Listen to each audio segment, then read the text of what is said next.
Good day mga tirador! Welcome back to my YouTube channel. So ngayon po meron na namang isang super tournament na nagaganap kung saan kasali ang lahat ng mga top level super GMs ng Amerika. So ito kasali sila Hikaru, sila Wesley, Caruana, Sindarov, yung mga malalakas na super GMs kasali po dyan. Ito po yung Naroditsky Memorial Rapid and Blitz Tournament.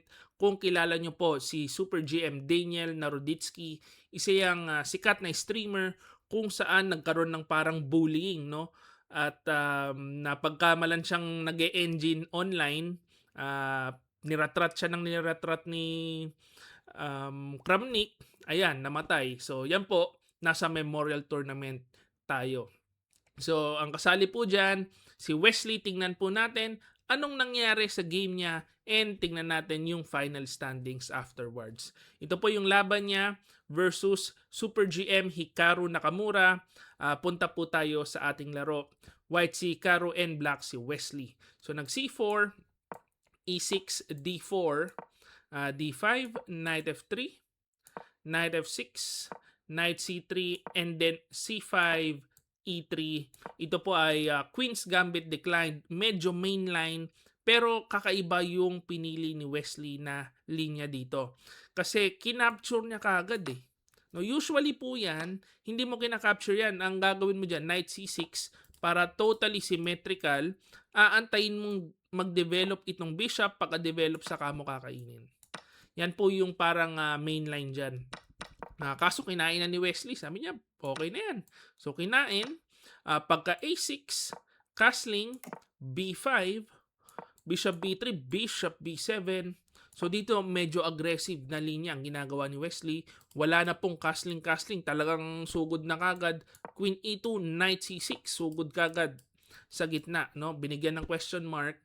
Kasi gusto nung engine natin, mag-castling ka muna. Ayan.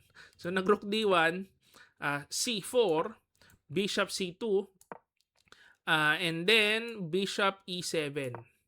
Okay, so develop muna si Wesley. Ngayon pagka E4, ayan, nag-Knight B4 na dito eh. Talagang sinugod na ni Wesley, very aggressive yung mindset niya ngayon, no? So under attack yung Bishop, inatras po ni Hikaru. And then ngayon, Knight D3. Talagang pawn sacrifice kung saan hindi po tinanggap ni Hikaru Nakamura, medyo nalito si Hikaru dito. Dapat po, sabi ng ating engine, tanggapin yan. Siyempre, a pawn is a pawn. Pagkakain, kain, one pawn up ang puti, pero merong idea dito si Wesley kung saan mag-BB4 kasi siya. Yan. So, under attack yung knight, tapos babawiin niya sa E4. Pero yan po, hindi mo mababawi yan. No? So, pagka iniwas mo yung knight, syempre makakain po ito. Hindi po yan ang tama. Ang tira dito ng engine is E5 sa bayan. Inatake mo yung knight, atake rin sa knight, counter attack. Pagkakain, kakain din dito. Ngayon, hindi ka na makaka-capture doon kasi merong idea with Queen B2, under attack yung dalawang bishop. So, babaksak po yung mga bishop. Ayan. Kaya ang tira is Bishop F6. And then pagkakain, one pawn down ang kakalabasan, lamang po yung puti. Kaso hindi nakita yan.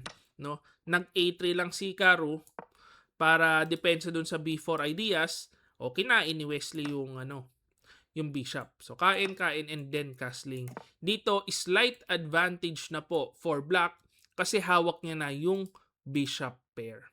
And so rook D1, rook E8, H3, Queen B6, Bishop C2, Rook A D8. So normal development lang po for Wesley. Queen E3, Bishop F8, Queen F4, H6, and then nag G4 si Hikaru. Very aggressive, gusto nang umatake. Ang kaso mo, yan po ang favorite ni Wesley. Pag si Wesley yung talagang sumasangga-sangga lang ng pyesa, tapos inaatake siya, yan ang gustong-gusto niyang nangyayari. So nag-Bishop D6 dito, talaga sinadya niyang magpa-fork. So fork, pero yan po ay nakapin naman. So hindi naman makakain yan. So nag-G5, ayan o, talagang atake ng atake si Hikaru. Hindi ininda ng Queen C6 lang. D5, kinain, kain, capture, and then rook e1. Ayan, so pagka rook e1, nabitawan ng brilliant move ni Wesley with rook takes e5. At yan po, brilliancy kasi hindi pwedeng kainin yan, mache-checkmate ka sa g2.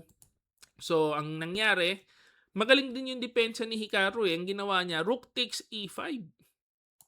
Ayan, kinain ng rook para hindi open yung hindi open yung checkmate. Ngayon, pagkakain sa e5, queen takes f7, check, kain, check ulit, merong fork. So, ang ending nung mahabang linya, napunta tayo sa endgame kung saan one pawn up si Wesley. At dito po maganda yung conversion technique ni Wesley. Marami po kayo matutunan. Fast forward natin ng konti. No? So, rook e1, rook d8. Ang ginawa ni Wesley, pinersa niyang ipalit yung bishop. Ayan. So, napalit na ang bishop. And then, kung papansinin niyo po, talagang active rin yung king ni Hikaru, no? Pinasok dito kasi yan eh.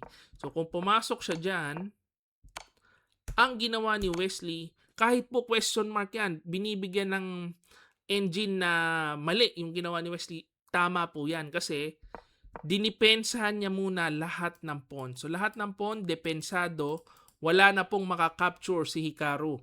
Tapos, pag ganyan, si Wesley naman ang susugod. Ayan. So, dinipensahan niya muna lahat ng pawn. Ayan. Depensado yung h5. And dito, nag-rook d5. Actually, error daw po. Ang tira daw ng engine, kakainin to. Ayan. So, papakain yan, kakain dito, tapos kakapture doon. Ayan. Pero ano po yan eh. Mahirap kasing gawin yan kasi engine po ang nakakakita niyan. Pagka sa tao, ayaw mong ipakain ito kasi yan ang magdidepensa ng mga pawn mo. So, tama lang din yan. Make sure mo lang walang makakain yung rook ni Hikaru tapos saka mo gagapangin ng king. Ayan. So, ayan na po. Gagapangin na ng king ni Wesley. Lahat po, depensado. Ayan, no? Make sure, depensado lahat para wala pong makain. And pagkagapang ng king, unti-unti nang nakapasok papuntang B2. Ayan. So, na-target na yung B2. Ngayon, saka kinain ni Wesley. Talagang ang ganda po ng panggagapang na ginawa dito. Ayan. Once again, walang makain na mga pawn. So, lahat po yan, depensado. Talagang safe na safe. And ngayon, pagka H3, pag kinain kasi yan, kakainin to and then babaksak doon. Or ipupush ang pass pawn. And dito po, since depensado lahat, pagka C3, resign si Hikaru, may pawn dito, tapos yung king, uubusin to, and ipupush yung pass pawn. Diyan po, game over si Hikaru Nakamura. Actually, yan po ang isa sa magandang technique. Kailangan nyo pong matutunan kapag in-game, make sure wala pong makakain na pawn. Parang sasalagin nyo muna lahat ng mga possible ideas ng kalaban. Once nasalag mo na, saka ka susugod. At yun po ang magandang technique. Try nyo po sa mga endgames nyo. Ayan. So yan po ang ating game for the day. Tignan natin ang naging standings ng tournament. Ayan. So ang nag-champion po ay si Super Grandmaster Javokhir Sindarov with 7.5 points out of possible 9. So unfortunately si Wesley 7 points lang eh. Out of 9, good for second place. No, 7 points, sobrang taas na nun. Kaso second place ang kinalabasan, ang galing kasi ni Sindarov. Ayan, at saka meron kasing talo si Wesley doon sa number 4 kay Andy Woodward. So yan po ang parang naging crucial turning point. Champion, okay lang din. At least second, hindi na rin po masama.